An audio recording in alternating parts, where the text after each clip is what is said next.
हे एव्हरीवन, तर बिंदास गौरी या चॅनलमध्ये तुमचं खूप खूप मनापासून स्वागत आहे. तर कसे आहात तुम्ही? खूप दिवसानंतर आपली भेट झाली. आता माझी 6 मंथ प्रेग्नन्सी चालू आहे रनिंगमध्ये.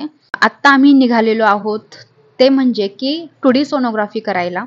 2D सोनोग्राफी ही माझी 6 मंथ मधली सोनोग्राफी आहे. तर मॅडमनी मला ही करायला लावली होती.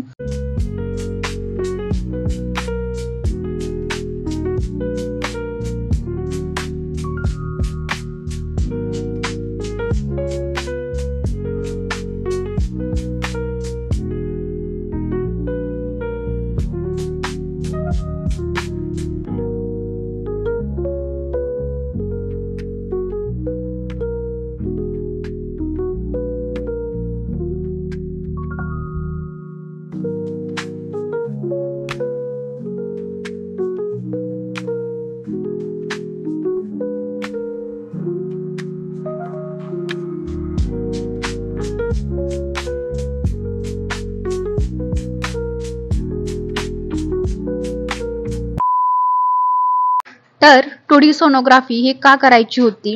त्यामध्ये बाळाचं हार्ट कसं तयार होतंय किंवा बाळाची मुवमेंट कशी आहे या गोष्टी आपल्याला त्याच्यामध्ये पाहायला भेटणार होत्या, म्हणून मला ही सोनोग्राफी करायला लावलेली होती. माझा होता 18वा नंबर. मग नंतरून आमची सोनोग्राफी झाली. सरांनी आतमध्ये बोलवलं तेव्हा बाळ हे पालथं झोपलेलं होतं, त्याच्यामुळे काही सोनोग्राफी नीट नाही झाली आणि सांगितलं की तुम्ही चाला, भरपूर चॉकलेट्स खा, पाणी प्या आणि तुम्ही जेवढं चालताल, चॉकलेट्स खाताल तेवढे बाळ अजून सरळ होईल, त्याची मुवमेंट आपल्या लक्षात येईल.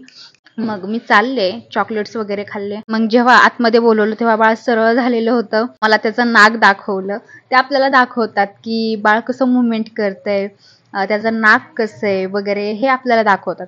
मग नंतरून मी सुद्धा पाहिलं. खूप छान वाटतं ना, एक ती वेगळीच फिलिंग असते. आपल्या बाळाला आपण पाहतो. यशला सुद्धा आतमध्ये बोलवलं होतं, त्याने सुद्धा पाहिलं. म्हणजे बाळ असं आ करत होतं. बाळ सुद्धा दमलं असेल ना आतमध्ये बसून बसून, त्याच्यामुळे ते आळस देत होतं. त्याला सुद्धा झोप आली असेल आय थिंक. त्याने सुद्धा पाहिलं. त्याला सुद्धा खूप छान वाटलं. आपलं बाळ असं दिसल्यावरती खूप छान वाटतं ना, ती वेगळीच फिलिंग्स असते. डॉक्टरांनी त्याला बराच वेळ आतमध्ये थांबवलं होतं की बाळाची कशी मुवमेंट आहे. नंतरून मग तो बाहेर गेल्यावरती माझी सुद्धा सोनोग्राफी झाली. म्हणजे फायनली बाळ सरळ झालं. रिपोर्ट येण्यासाठी आम्ही बाहेर बसलेलो होतो. मग नंतरून आम्हाला तिथे एक ही छोटी मुलगी दिसली. खूप गोड होती, खूप गोड. म्हणजे अशी स्माईल वगैरे देत होती. ती लाजत होती बहुतेक. मी तिला बोलवत होते माझ्याकडे, पण माझ्याकडे काही येत नव्हती आणि मला वाटलं तिला मी माझा असा मोबाईल वगैरे दाखवलं, किट्टी वगैरे, टॉम अँड जेरी, ती येईल माझ्याकडे, पण नाही आली. तिथेच ती खेळत होती दारापाशी. येत तर काही नव्हती माझ्याकडे. मग तिचा सुद्धा थोडासा व्हिडिओ घेतला. खूप गोड होती. आणि मग नंतरून आम्ही बसलेलो होतो यासाठी की रिपोर्ट येणार होता. मग रिपोर्ट आल्यावरती आम्ही घरीच जाणार होतो. सगळं झालेलं सुद्धा होतं. रिपोर्ट आला म्हणजे माझी जिथे ट्रीटमेंट चालू आहे तिथे आम्हाला यायचं होतं. मॅडमला रिपोर्ट दाखवला. मॅडमने सुद्धा रिपोर्ट पाहिला. तुम्हाला मी एक मज्जा सांगते. तिथे मॅडम आहेत आमच्या, जिथे मी ट्रीटमेंट घेतली. खूप छान मॅडम आहेत, खूप छान. मॅडमचं एकच असतं तिथे गेल्यावरती की यशला सुद्धा माहिती झालंय, बघा आता आपण आतमध्ये जाणार, मॅडमला रिपोर्ट दाखवणार. मॅडम बघ तेवढंच करणार फक्त. कसं तर तुम्हाला दाखवतो की त्याला मॅडमला आम्ही रिपोर्ट दाखवले तर मॅडम एवढंच करतात की वा छान, ऑल गुड, ऑल गुड, खूप छान, एवढंच बोलतात रिपोर्ट बघून. आम्हाला खूप हसायला येतं. आम्ही एकमेकांकडे बघून हसत असतो. रिपोर्ट सुद्धा खूप छान होते. मॅडमला दाखवले फायनली त्याच्यामध्ये काय आहे किंवा काय नाही हे सगळं मॅडम आपल्याला सांगतातच. त्यामुळे छान वाटतं आपल्याला, हो ना. तर मग या सगळ्या गोष्टी झाल्या. मग तिथून पुढे आम्ही घरी आलो. 6 वाजले होते आय थिंक, 6, 6:15 झालेले होते. मग घरी आलो. असा होता माझा आजचा दिवस, असा होता माझा आजचा सोनोग्राफीचा दिवस.